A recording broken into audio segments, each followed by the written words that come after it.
Hello guys ready காசையில் அடுத்ததாக என்ன நடக்குதுன்னு சொன்னால் முத்து கனவு காண்றாங்க. கனவு கண்டுட்டு எழும்பி கத்தும்போது மீனா கேட்குறாங்க, என்னப்பா எதுக்கு கத்துறீங்க என்ற மாதிரி கேட்குறாங்க. இல்லை மீனா, என்னமோ வீட்டில் நடக்கிற மாதிரி கனவு கண்டன் என்ற மாதிரி சொல்கிறாங்க. என்னது என்னமோ நடக்கிற மாதிரியா? நீங்கள் உங்களோட வீட்டிலேயே இல்லை முதல்ல, அது தெரியுதா என்ற மாதிரி கேட்குறாங்க. ஆமாம் மீனா, எனக்கு அது தெரியுது. ஆனால் ஒவ்வொருத்தரும் ஒவ்வொரு இடத்துல இருக்கிறோம் இல்லையா, அதுவே பிரச்சனையாக இருக்குமோண்டு எனக்கு நினைக்கிறேன் என்ற மாதிரி சொல்கிறாங்க. ஏங்க எதுக்கு அப்படி நினைக்கிறீங்க என்ற மாதிரி சொல்லும்போது, இல்லை அம்மா ரவி சுருதி எல்லாரும் ஒரு இடத்துல இருக்கிறாங்க, நானும் அப்பாவும் நீயும் ஒரு இடத்துல இருக்கிறோம், அதே மாதிரி மனோஜ் தனியாக ஒரு இடத்துல இருக்கிறான், எனக்கு என்னமோ நடக்க போது மாதிரி இருக்குது என்ற மாதிரி நினைக்கிறாங்க. அவங்க யாரை நினைக்கிறாங்க என்று சொன்னால் உண்மையாகவே அவங்கள்ட அம்மாவை தான் நினைக்கிறாங்க.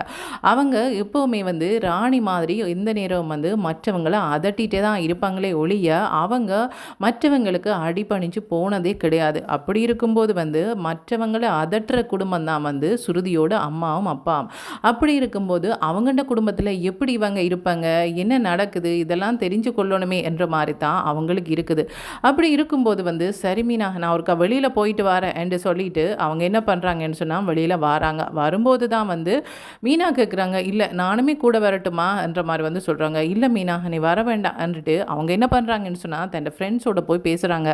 அம்மா சுருதி வீட்டில் இருக்கிறாங்க, என்னமோ நடக்குதோ தெரியல, அம்மா அங்கே சந்தோஷமாக இருக்கிற மாதிரி எனக்கு கனவு எதுவும் தென்படலை என்ற மாதிரி சொல்கிறாங்க. இங்கே பாரு முத்து, உனக்கு அவங்கள்ட குடும்பத்தை நினைச்சு பயம், அதனால் அவங்க என்னவாவது பண்ணிடுவாங்களோ, அவங்க அங்கே கவலைப்பட்டுட்டே இருப்பாங்களோ என்று நீ பயந்துட்டே இருக்கிற, அவ்வளோதான் என்ற மாதிரி அவங்க சொல்கிறாங்க. ஆமாடா, அதுவாக கூட இருக்கலாம், ஆனால் எனக்கு அம்மா பற்றி நல்லாவே தெரியும், அம்மா எங்களோட வீட்டில் தான் அப்படி இருப்பாங்க, மற்ற இடத்துல மற்றவங்க ஏதாவது சொன்னால் அவங்க சமாளித்து போகக்கூடிய ஆளே கிடையாது, உடனே பிரச்சனை பண்ணிவிட்டு அந்த இடத்த விட்டு வெளியேறிடுவாங்க. பிரச்சனை பண்ணிவிட்டு வெளியேறதை விட பேசாமல் அந்த இடத்த விட்டு வாரது நல்லது தானேடா, அதுதான் நான் யோசிக்கிறேன் என்ற மாதிரி சொல்கிறாங்க. இவங்க நினைக்கிற மாதிரியே அங்கே விஜயாவுக்கு பிரச்சனை நடக்குது.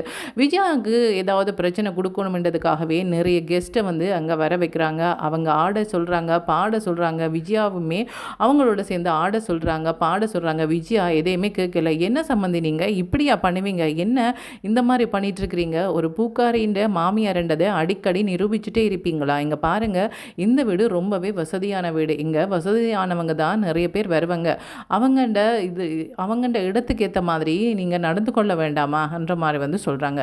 என்னங்க உங்களுக்கு பிடிச்சா நீங்கள் ஆடுங்க, பாட்டு பாடுங்க, எதுக்கு என்ன கஷ்டப்படுத்துறீங்க என்ற மாதிரி சொல்கிறாங்க. என்ன இது கஷ்டமா என்ற மாதிரி சொல்லும்போது அங்கே வந்தவங்க எல்லாருமே சிரிக்கிறாங்க. எதுக்கு இப்போ சிரிக்கிறீங்க, எனக்கு ஆடுறதுக்கு விருப்பம் இல்லை, பாடுறதுக்கு விருப்பம் இல்லை, அதைத்தான் நான் சொன்னேன், மற்றபடி உங்களை பற்றி நான் எதுவும் சொல்லலையே என்ற மாதிரி விஜயா சொல்கிறாங்க. இல்லை ஒரு பார்ட்டி நடக்குது, டான்ஸ் பண்ண மாட்டேன்னு சொன்னால் எப்படி என்ற மாதிரி சொல்கிறாங்க.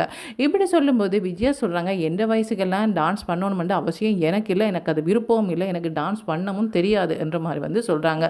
நான் ஒரு சேரில் உட்காந்துருக்கிறேன், நீங்கள் வேணுமென்னு சொன்னால் டான்ஸ் ஆடி பாட்டு பாடுங்க, அதை வேணுமெண்டா நான் ஒரு இடத்துல இருந்து ரசிக்கிறேன் என்ற மாதிரி சொல்கிறாங்க. இல்லை எல்லாருமே டான்ஸ் பண்ணணும், எல்லாருமே பாட்டு பாடணும் இவங்களை கட்டாயப்படுத்தி சேரில் இருந்தவங்களை இழுத்துட்டு போய் டான்ஸ் ஆட வைக்கிறாங்க. அவங்க டான்ஸ் ஆடவே இல்லை. மற்றவங்க எல்லாம் இவங்களை கேலி பண்ணுறாங்க. என்னது இவ்வளவு கெஞ்சி கூட டான்ஸ் பண்ண மாட்டேன்றாங்க, என்னம்மா இந்த மாதிரி எல்லாம் பண்ணிட்டுருக்கிறீங்க, இவங்களாம் அவங்களோட சம்மந்தி கேட்கவே ஒரு மாதிரி இருக்குது என்ற மாதிரி சொல்லும்போது விஜயாவுக்கு கோவம் வந்துடுது. என்ன நினச்சிட்டு இருக்கிறீங்க, இங்கே பாருங்கள், இவங்களுக்கு சம்மந்தியாக இருக்கணும்னு சொன்னால் ஏன் பெரியாளாக இருக்கணுமோ, அப்படியெல்லாம் கிடையாது, என்னுடைய பையனை இவங்கள்ட பொண்ணு தான் லவ் பண்ணாங்களே ஒழிய இவங்கள்ட பொண்ணை என்னுடைய பையன் லவ் பண்ணி கல்யாணம் பண்ணணுமென்று ஆசைப்பட்டே வரலை. உங்களுக்கு ஒரு விஷயம் தெரியுமா, இவங்களோட பொண்ணை நான் மருமகளாக ஏற்றுக்கொள்ளவே மாட்டேன்ற மாதிரி பேசாமல் விட்டுட்டேன். அதுக்கப்புறமா இவங்களோட பொண்ணு தான் என்னுடைய பையனை கூட்டிகிட்டு ஓடிட்டா. இந்த லட்சணத்தில் இவங்க எங்களுக்கு சம்மந்தியாண்டு நீங்கள் ஒரு அருவருப்பாக கேட்குறீங்களா என்ற மாதிரி சொல்லும்போது விஜயாவை அவங்க ஏசுகிறாங்க. இவ்வளவு தான் உங்களுக்கு மரியாதை, இதுக்கு மேலே ஒரு வார்த்தை பேசக்கூடாது என்ற மாதிரி சுருதின்ற அம்மா பேசுகிறாங்க. என்ன உங்களோட பொண்ணும் என்னுடைய பையனும் இந்த வீட்டில் இல்லைன்ட்டு என்னவாவது பேசலான்னு நினைக்கிறீங்களா, இப்போ ஃபோன் பண்ணி சொல்லட்டா என்ற மாதிரி சொல்லும்போது சுருதின்ற அப்பா என்ன சொல்கிறாங்கன்னு சொன்னால், யாருக்கு சொல்ல போகிறீங்க, உங்களோட பையனுக்கு சொல்ல போகிறீங்களா, இல்லை அது என்னுடைய மகளுக்கு சொல்ல போகிறீங்களா, யாருக்கு சொன்னாலுமே இங்கே பாருங்கள், இது நம்மளோட வீடு, நாங்கள் நம்மளோட வீட்டில் தான் இருக்கிறோம், நீங்கள் தான் உங்களோட வீட்டில் விட்டுட்டு உங்களோட வீட்டை ஏலத்தில் போக விட்டுட்டு இப்படி நிற்கிறீங்க, உங்களோட பையன் பொய்யான கையெழுத்து வச்சதால தானே நீங்கள் இப்படி நிற்கிறீங்க என்ற மாதிரி சொல்கிறாங்க. இப்படி சொல்லும்போது அதில் வந்தவங்க எல்லாம் கேட்குறாங்க, என்னது பொய்யான கையெழுத்து வச்சாங்களா? ஆமாங்க. இவங்க ரொம்ப கஷ்டப்பட்டவங்க. இவங்களுக்கு ரொம்ப வசதியா வாழணும்னு ஆசை. அதுக்கு தான் எங்கட பொண்ணையுமே தங்களோட வீட்ட மருமகள் ஆக்கணும்னு நினைச்சாங்க. இவங்க என்னமோ அந்த பொண்ண மருமகள் ஆக்கிட்டாங்க தான். ஆனா, நாங்க அந்த வீட்டு பக்கமே போறதில்ல. இவ தான் எப்பாவது இருந்துட்டு போவா. அத கூட நான் போக வேணான்னு தடுத்துட்டேன். இப்ப என்னடான்னு சொன்னா, அந்த வீட்ட இவங்க பொய்யான கையெழுத்து வச்சதால அவங்க வீட்ட வந்து ஏலத்துல விட போறாங்க. இவங்களுக்கு எதிரா வந்து கோர்ட்ல வழக்கும் வந்து தாக்கல் பண்ண போறாங்க. இப்ப இவங்க என்ன பண்றாங்கன்னு சொன்னா, நம்மட வீட்ட வந்து இருந்துட்டு எங்களையே கேள்வி கேட்குறாங்கன்னு சொன்னா, பாருங்க இவங்க எப்படிப்பட்டவங்களா இருக்கும் என்ற மாரி வந்து சொல்லும்போது, அவங்க வந்து என்ன சொல்றாங்கன்னு சொன்னா, இங்க பாருங்க நீங்க சுருதின்ற அப்பான்றதால தான் பேசாம இருக்கிறேன். இல்லையேன்னு சொன்னா பேசிடுவேன் என்ற மாரி வந்து சொல்லிட்டு, இவங்க என்ன பண்றாங்கன்னு சொன்னா, தன்னுடைய ரூமுக்கு போய் பேக்லாம் எடுத்துட்டு, ரோட்ல வந்து ஒரு ஆட்டோ பிடிச்சிட்டு நேரா வந்து மனோஜோட அவங்கள்ட கடைக்கு வந்து வாராங்க. வரும்போது மனோஜ் பார்க்குறாங்க. யார் அது? ஆட்டோல வந்து இறங்குறாங்க. பார்க்கும்போது அம்மா மாரி இருக்கு. என்னம்மா இங்க வந்து இறங்குறீங்க? என்னம்மா இது வந்து பிசினஸ் பண்ற இடம் இல்லையா? என்ற மாரி வந்து சொல்றாங்க. இவங்க களைச்சு வந்து என்ன பண்றாங்கன்னு சொன்னா, ஒரு வார்த்தை கூட பேசல. பேசாம ஒரு சேர்ல உட்காந்துருந்து எனக்கு ரொம்ப களையா இருக்கு. ரொம்ப டயர்டா இருக்குன்ற மாரி வந்து சொல்றாங்க.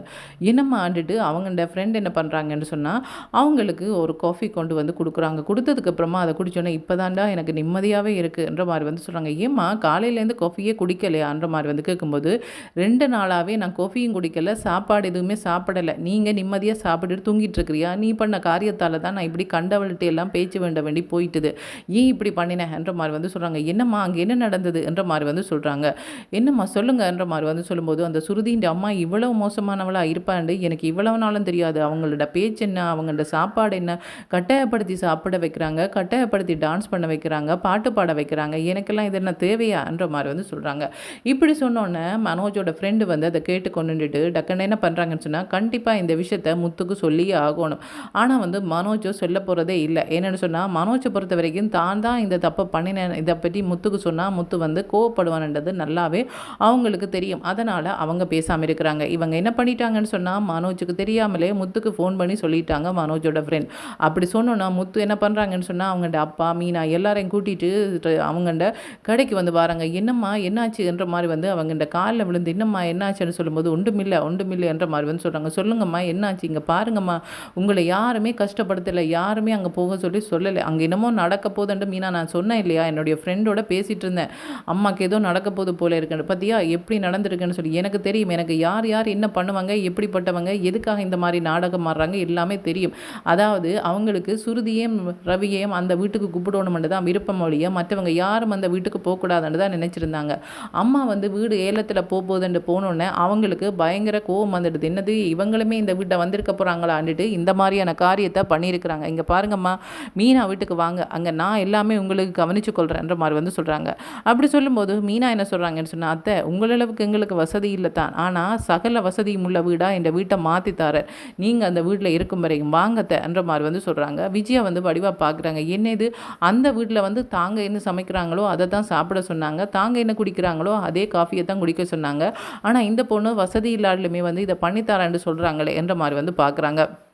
இப்படி பார்க்கும்போது வந்து மீனா சொல்கிறாங்க, அத்தை யோசிக்காதீங்க அத்தை, வாங்க அத்தைன்ற மாதிரி வந்து சொல்கிறாங்க. 2 நாளாக நீங்கள் சாப்பிடவே இல்லை, வாங்கன்ற மாதிரி வந்து சொன்னதுக்கப்புறமா வந்து இவங்க என்ன பண்ணுறாங்கன்னு சொன்னால், சரி என்று சொல்லி மீனா விட்ட போகிறாங்க. அங்கே போனதுக்கப்புறமா மீனாண்ட வீட்டில் இருக்கிறவங்க எப்படியெல்லாம் அவங்கள உபசரிக்கிறாங்க, எப்படியெல்லாம் அவங்கள வந்து நல்ல மாதிரி கவனிக்கிறாங்கன்றதை வச்சு அவங்க வந்து பயப்பட போகிறாங்க. இவ்வளவு நாளும் இந்த பொண்ணை நான் இவ்வளவு கஷ்டப்படுத்திட்டேனே, அந்த வீட்டில் கூட இந்த பொண்ணு காலையிலேருந்து இரவு வரையும் எல்லா வேலையும் செய்யும், எல்லா சாப்பாடுமே செய்து தரும். அது மட்டும் இல்லாமல் இன்றைக்கு எங்களோட குடும்பம் நடுத்தருவுக்கு வாரதுக்கு காரணமே மனோஜ் தான். ஆனால் மனோஜும் சரி அந்த ரோகிணியும் சரி பேசாமல் தங்களோட வேலையை பார்த்துட்ருக்குறாங்க. ஆனால் இந்த மீனா வந்து அவங்க பட்ட அந்த கடனையும் அடைக்கிறது மட்டும் இல்லாமல் தன் வீட்டில் கொண்டு வந்து வச்சு நம்மளை எல்லாருக்குமே சாப்பாடு போட்டுட்ருக்குறா. இதை நாங்கள் காலத்துக்குமே மறக்கக்கூடாது. இந்த விஷயத்தை கண்டிப்பாக வந்து தன்னுடைய ஹஸ்பண்ட் யோசிச்சிருப்பாங்கன்ட்டு தன்னுடைய ஹஸ்பண்டோட கதைக்கிறாங்க. என்னங்க உங்களோட ஒரு விஷயம் பேசணும் என்ற மாதிரி வந்து சொல்கிறாங்க. மீனா பாவம் இல்லை என்ற மாதிரி வந்து சொல்லும்போது அண்ணாமலை வந்து வடிவாக வந்து கேட்குறாங்க, என்ன சொன்னா இப்போ என்ற மாதிரி வந்து கேட்கும்போது, இல்லை மீனா பார்க்க எனக்கு பாவமாக இருக்குது என்ற மாதிரி வந்து சொல்கிறாங்க. என்ன விஜயா உன்ற வாயிலிருந்தா இப்படி ஒரு வார்த்தை வருது என்ற மாதிரி வந்து கேட்குறாங்க. ஆமாம் ரொம்ப நல்ல பொண்ணு இல்லை, நான் ரொம்ப கஷ்டப்படுத்திட்டேன் போல இருக்கு, இப்போ தான் அதை நினச்சி கவலைப்படுறேன். பாவம் அது வாழ்கிறதுக்காக அந்த வீட்டை வந்துச்சு, வந்த நாளில் இருந்து அந்த பொண்ணை நான் வாழவே விடையில, ரொம்ப டார்ச்சர் பண்ணிகிட்டே இருந்தேன். ஆனால் இன்றைக்கு ஒரு பிரச்சனைன்னு சொன்னோன்னா ஒட்டுமொத்த குடும்பத்தையுமே தன் வீட்டுக்கு வர சொல்லி வச்சு சாப்பாடு போகிறேன், நீங்கள் நல்ல மாதிரி இருக்கலாம் என்று சொல்லுதே. இப்படி சொல்கிறதுக்கே நான் வந்து கொடுத்து வச்சுருக்கணும். அந்த வீட்டில் என்னால் 2 நாள் கூட இருக்க முடியலை.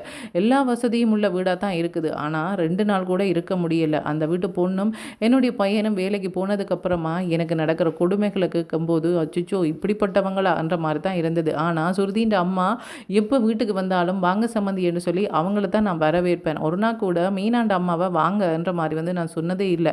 ஆனால் இன்றைக்கு அவங்க என்ன நடத்துகிற விதம் இவங்க என்ன நடத்துகிற விதத்தையும் பார்க்கும்போது நான் எவ்வளோ தப்பு பண்ணிட்டேன்ட்டு இப்போ தான் கவலைப்படுறேன்ற மாதிரி வந்து சொல்கிறாங்க. இதுக்கப்புறமா வந்து விஜயா மனசு மாறி மீனாவில் ரொம்ப பாசமானவங்களாகவும் அதே மாதிரி மனோஜுக்கு இல்லை வசதியான பொண்ணு வேண்டாம் குடும்பத்தில் நல்ல மாதிரி இருந்தாலே போதுமன்ற மாதிரி வந்து பார்க்க போகிறாங்களா, என்ன நடக்க போகுதுன்றதை கைஸ் வெயிட் பண்ணி தான் பார்க்கணும். ஓகே, தேங்க்யூ, பாய்.